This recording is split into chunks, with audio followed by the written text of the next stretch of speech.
Hello, everyone. Welcome to another Rag Switches episode for Basingstoke. Here we are in the mid-season of League One, and we are doing better than anyone could have possibly expected us to do. It's actually been a magical season. You can see right now we're in 14th place with a 4 positive goal difference. The only positive goal difference all the way up until ninth. It's actually impressive. We've had a fantastic season. It's been a bit of a roller coaster. You can tell we kind of went up the hill here and went screaming down, back up the next hill, screaming down, and we're kind of working our way back up now, hovering around 13th, right around mid-table. So it's actually just been, like I said, an amazing season. I can't believe it. But not just for our league performances, it's other match performances as well. But we'll get to those in a sec. So. Top players, Ali Tunkara, the striker I said I was going to bring in, brought him in. He's done a great job, 12 goals in 22 matches overall. He has not played in every match. He's done well enough, let's put it that way. He's done well enough. He hasn't done as well as I want a striker to do, but he's done well enough. Cito rocking the highest average rating, also the most assists. There was some competition for a while. Cito and another player, Carvalho, Denelson Carvalho down here. They both had quite a few assists, but Cito's rocking it right now. Ollie Lee, we're still playing him. We are still playing him, and he is still putting through some good performances. Josh Grant's picked up 7 yellow cards. Noor Hussein picked up a red card the first game we played him. It was terrible. It was a two-legged tackle. He was out for 3 matches for that. It was rough. But player of the match, Cito and Zhang Chengdong. They are really rocking it. There's a lot of players who have 2 player of the match awards, actually. Several players have 2 player of the match awards. But Cito and Zhang Chengdong have 3 each. As you can see, we've lost $1 million this season. It's been as expected. Yeah. We are over our payroll right now. We're under transfer embargo because I bought a couple new players. But they were desperately needed to improve the squad. So they actually came in December. Free transfers and all that. But in the league, so looking at the actual league, so again, we've played 22 matches. Everyone else has played 24. We had 2 delays in December back to back. You'll be able to see that on the schedule. We had like a 2-week break of no matches. It was really nice. It just means that January, February is going to be rough. But I mean, hey, whatever. We're fine. But overall, we have the 14th best offense, which puts us exactly where we are. But the 4th best defense in the league. We have a promotion level defense, and that feels good. I love it, and that's part of the reason why we are where we are. If we win those 2 extra matches that we haven't played yet, that puts us as high as 9th. That's huge. And it's totally feasible because those 2 teams that we passed up, one of them Scunthorpe, and the other one is down in here somewhere. Can't remember where he was. He was down in this region. I don't remember which one it was.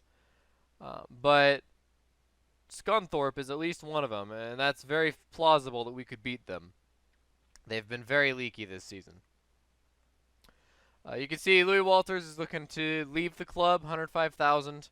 He's valued at 180,000. He is leaving the club because he played the first 13 matches he played, he didn't score a single goal. And so I sent him out to Burton on loan for a little while. They took him, and he went there, made 2 appearances and scored 1 goal, breaking his lack of goal scoring streak. It was terrible.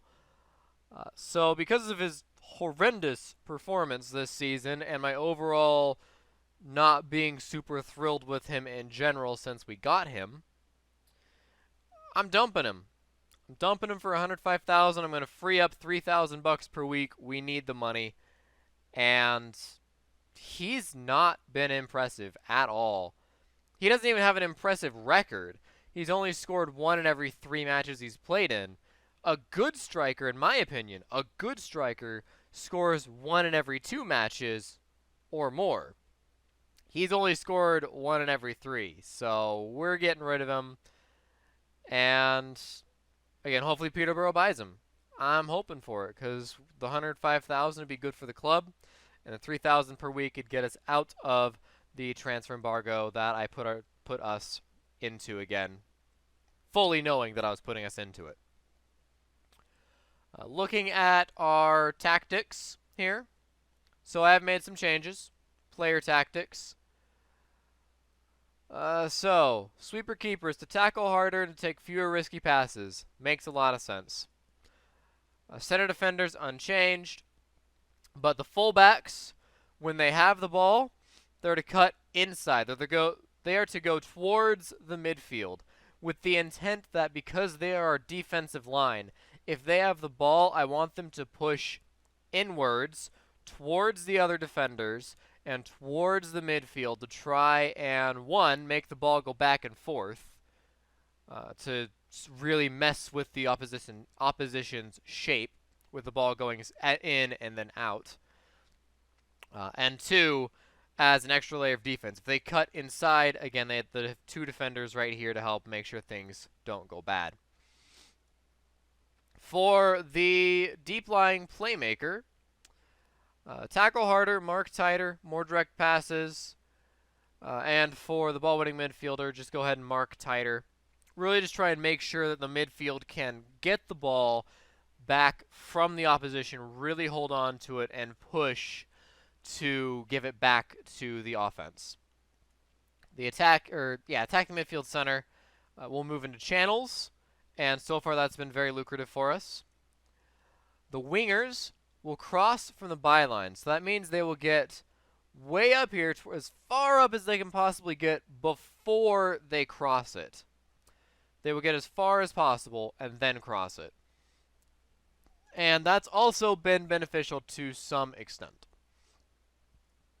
And then the striker shoots more often with more direct passes and, again, moves into channels. The hope is that this striker, the poacher, will get right where he needs to be, and the ball will get passed to him, they'll get crossed to him, or it'll be passed to him, and he'll already be where he needs to be past the offensive line, and he'll be able to take that shot.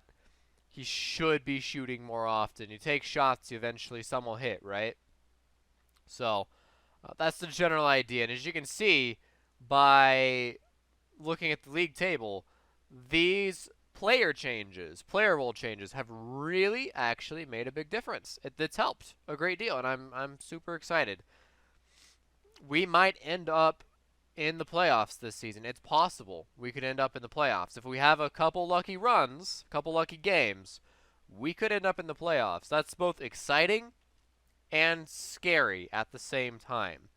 That being said, Dagon Red is in the playoff places right now, and they have the 3rd best goal difference across the entire league. And they barely beat us last season. Barely beat us by 1 point. And they're in 4th. So it is conceivable, it is realistic to say we could also end up in the playoff places. Well, we'll see. We'll see what the end of the year has for us. But right now we're sitting at 22 matches and 30 points from those matches. 6 losses, which is on par with getting into the playoff places. So, again, we'll stop the speculation, but anything could happen at this point. Anything could happen. At one point, we did slip into the relegation zone. We fell as far as 21st. That was a very stressful time. We climbed our way back out.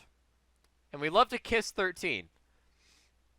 Ever since the beginning of the season, we haven't really gone higher than 13th. because the first like 5 matches or whatever don't really count. You're just starting that up. You're starting to get it going. And out here, it's like, yeah, we kissed 13th a couple times. But we haven't really done anything about it. But we're missing 2 matches, so who knows? 2 matches. One against Scunthorpe, one against Rockdale. That's the other one. You can tell because they have 23. And Rockdale's actually been surprisingly effective. However, they are rated down here with us. So, again, we could probably beat them. We'll see. So looking at our players, our actual players, going back into tactics, looking at our players, I picked up 2 players. Gary Boylan, who has had a fantastic time over at Stilgo Rovers. He is named Irish Premier Division Young Player of the Year on 2 occasions, Irish Under-21s Player of the Year on 2 occasions, and Irish Young Player of the Year runner-up. And he made 152 appearances for Stilgo Rovers, playing a whole lot for him. Now, we bought him on as a rotation for the strict purpose of I want to have a player who is cheap and decent in defender right. Because the only other player I have in defender right is Josh Grant, which is why he has 27 appearances out of the 29 possible overall. He has 27 appearances as a defender right. He is very tired.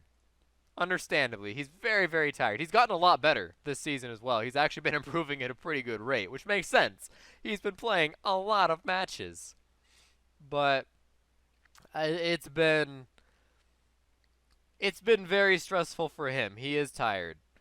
And I finally bought someone that could come in.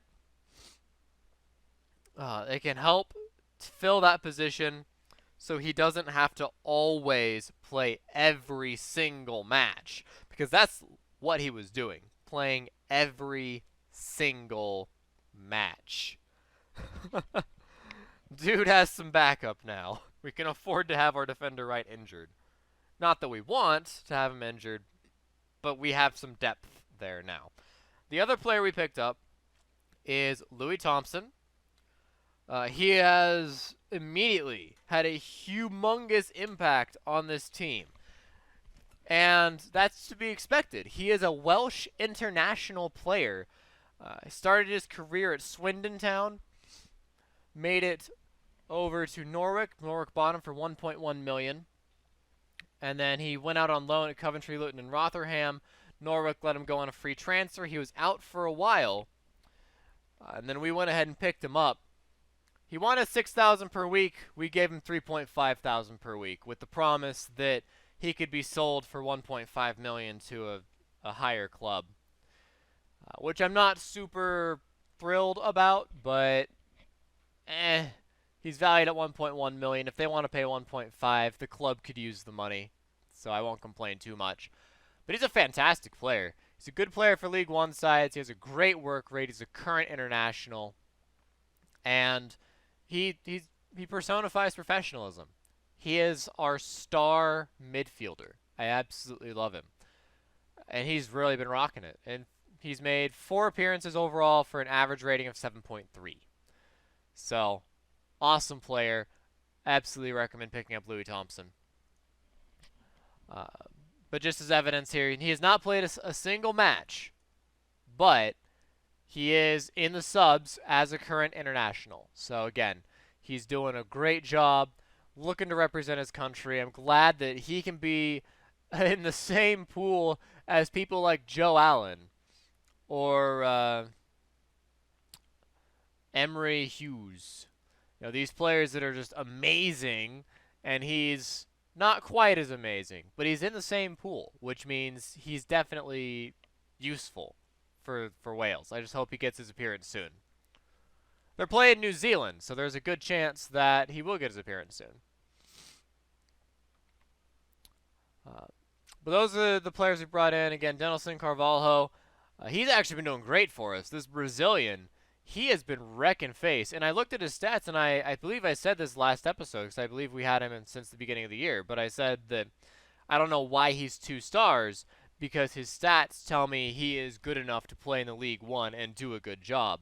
And boy, was I right. 7.23 average rating. Yeah, among the worst in the offense, to be honest. But a 7.23, I'm happy with. I'm not going to complain about a 7.23. Dude has 5 assists right now, and he's been getting better. You can see he went from 2 stars to 2.5 stars. He's been improving in a great way.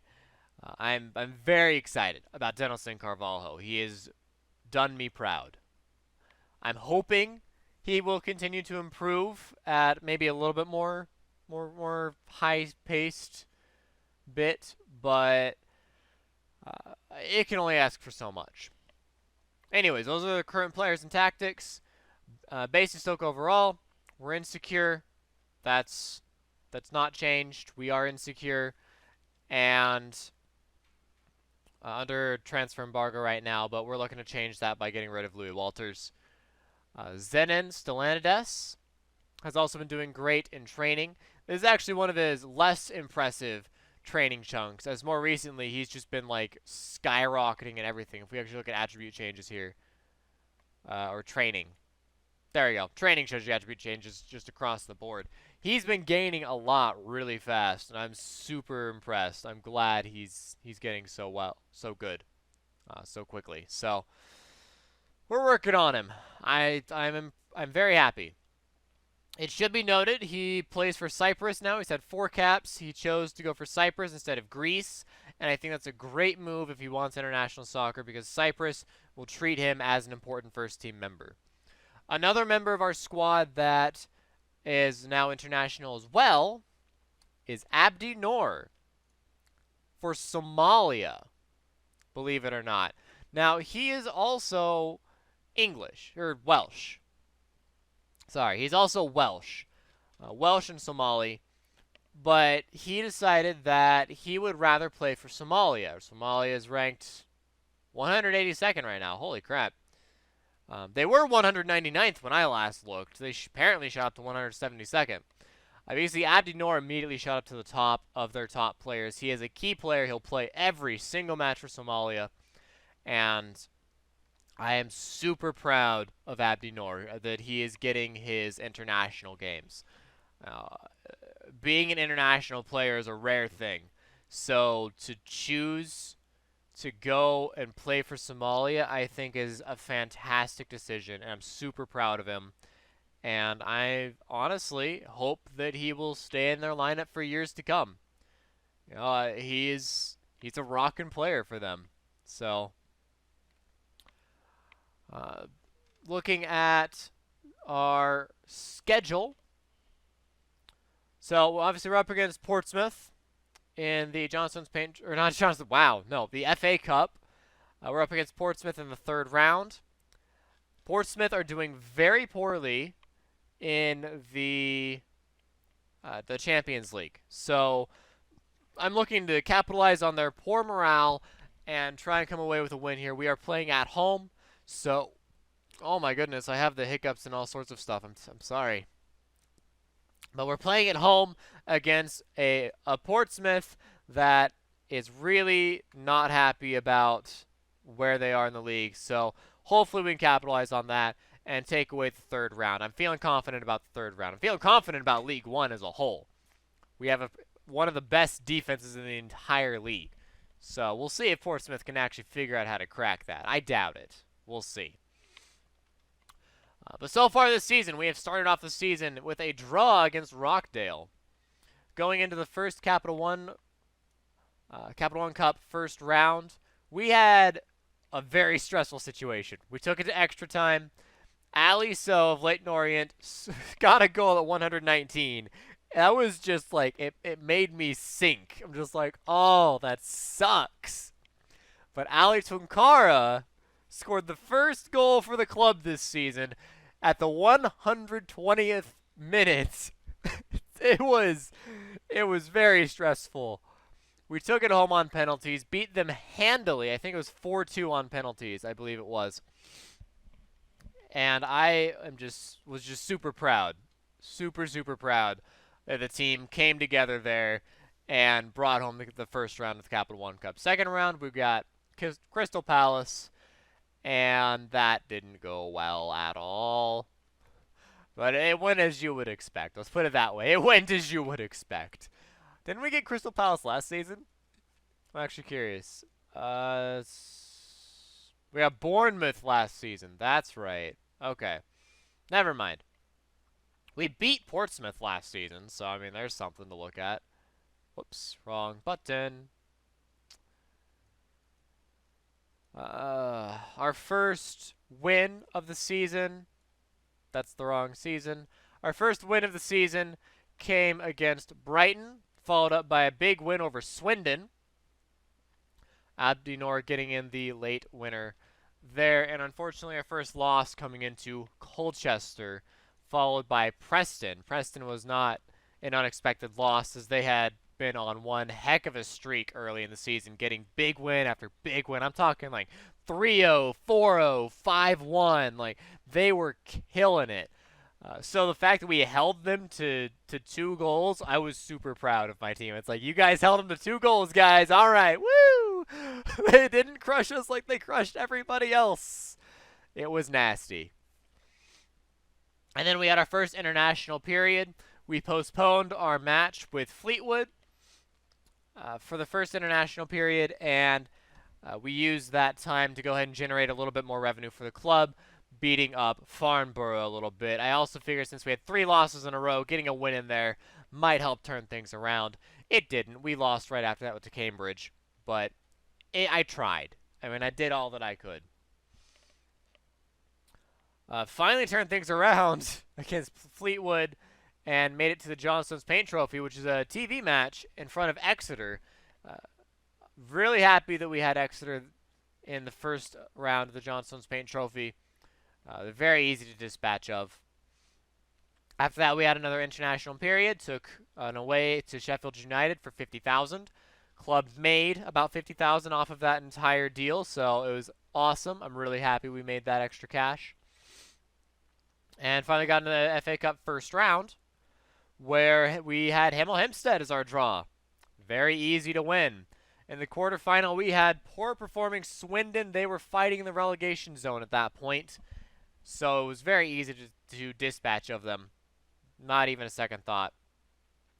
Another international zone, and we were able to score a 3-1 over Sheffield United. That match was for $45,000 for the club. Super happy. We cannot go to London. The board will not allow us to travel to London. So instead, we traveled to Sheffield. And it's been paying the bucks, the big bucks. We've made over $100,000 in additional revenue this season from these bonus-friendly matches. So good stuff on that front.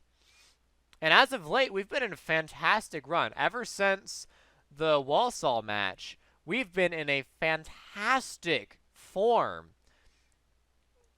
We made it through the semifinals against Cambridge. We got some revenge there, as I believe you guys remember we actually were delivered our first loss after the international period to Cambridge, and we came back and crushed them 2-0 in the John Stones Paint Trophy.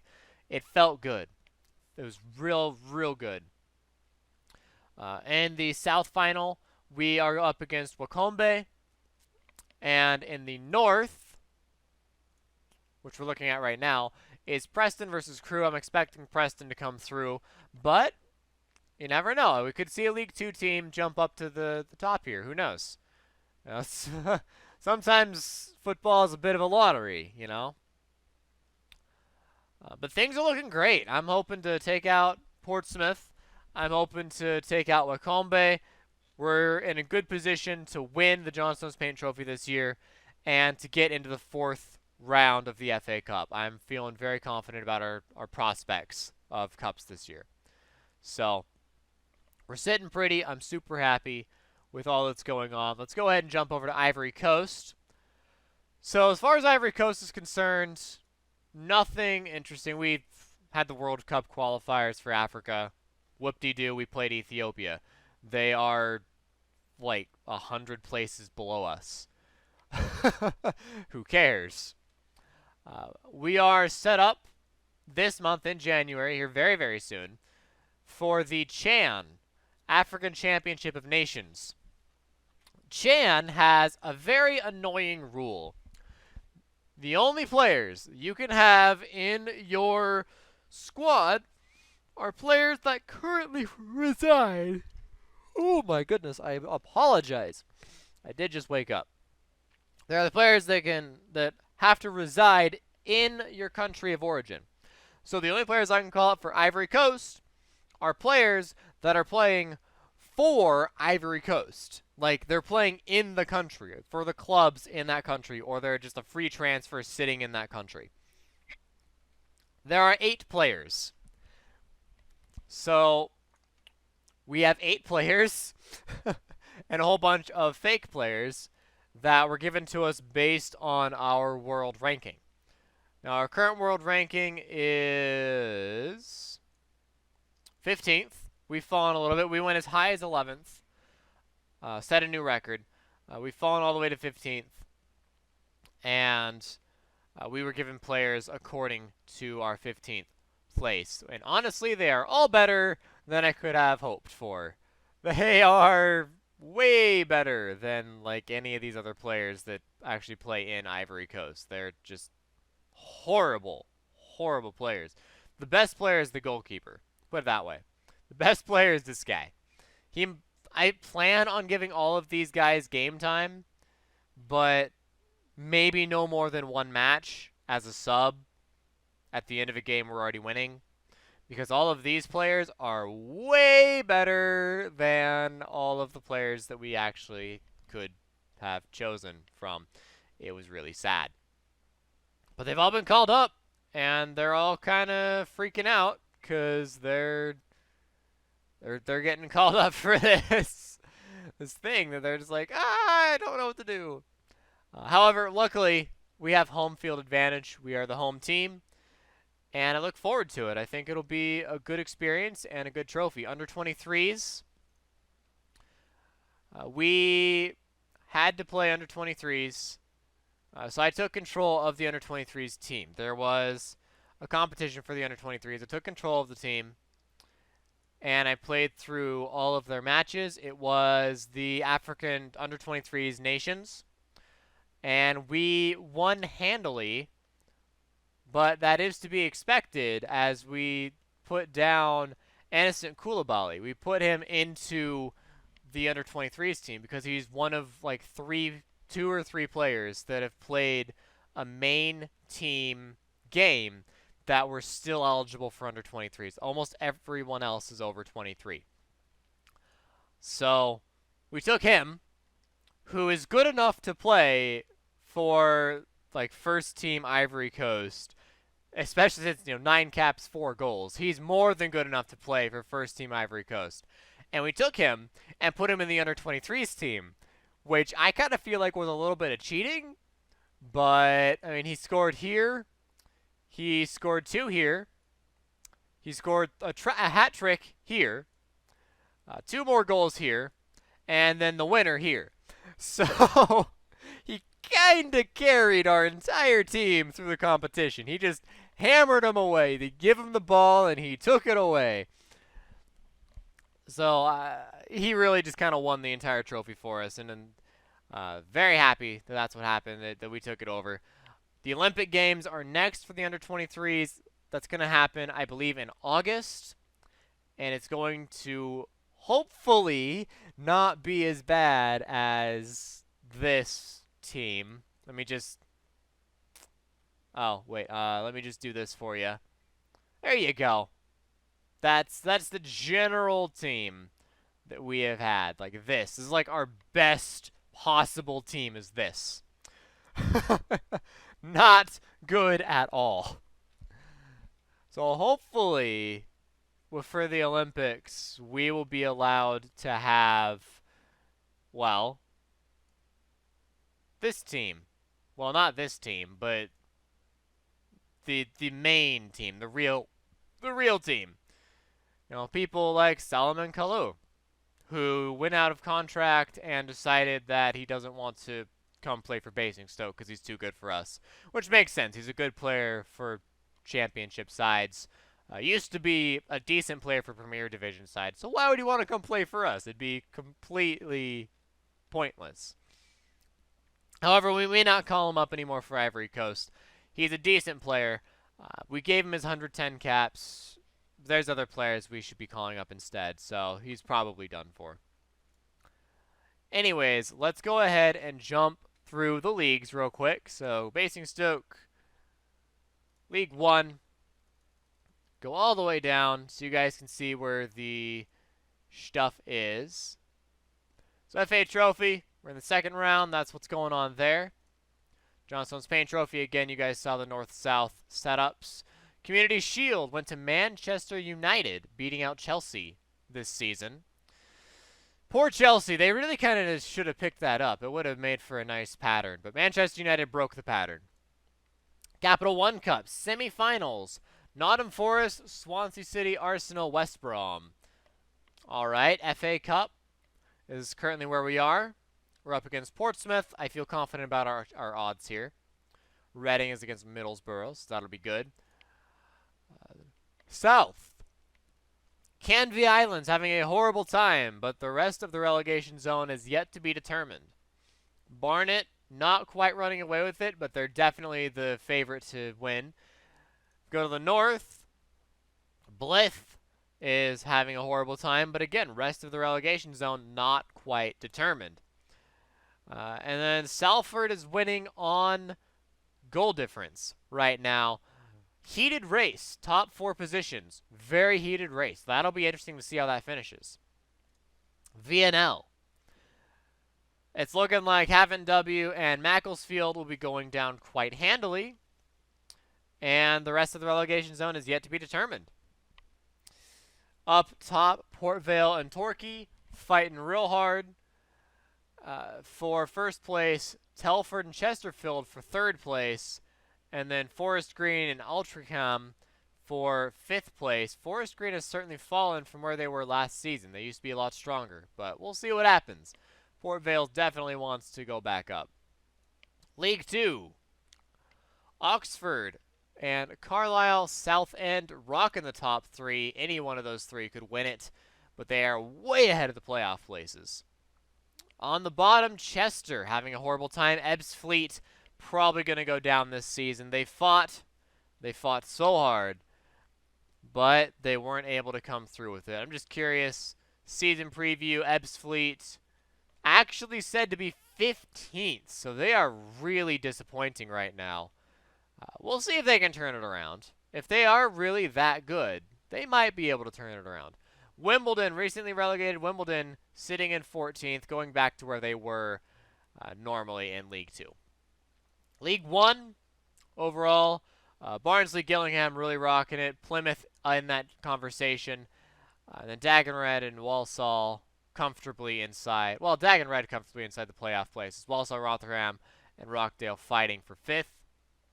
Leyton Orient looking like they're going down, sinking without a trace. Wycombe, Notts County, Fleetwood, Scunthorpe, and the Dons all fighting against relegation teams you wouldn't necessarily expect. In the championship,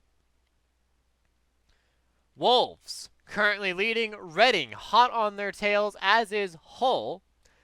Ipswich, Bristol City, Bournemouth, Brentford, Leeds, and even Sunderland all fighting for 4th place right now. Holy cow. Going down, Millwall, Luton, absolutely, they hardly stand a chance. Portsmouth sitting on the edge. Cardiff and Blackburn could also go down. We are not sure yet. In the Premier Division, Manchester City currently topping the table. Chelsea undefeated so far in 18 games. Right behind Manchester City. They could turn it around and try and go for the win here. The defending champions, Manchester United, they're doing okay. They're fighting with Arsenal for 3rd place. Liverpool still in the conversation, and then a big jump as you would expect going from there. Sheffield Wednesday, 8 points. That's really sad, Sheffield Wednesday. Via recently promoted, looking to go back down. And then West Brom fighting for relegation with Newcastle and Watford and Leicester. Leicester stayed up last season. We'll see if they can do it again this season. So there you go, guys. That is the current state of affairs. Go ahead and jump into the team report overall. So you can see most of our goals were scored in 26% of them in the 31st to 45th minutes with a through ball, which has been what we try and go for anyways, moving into channels.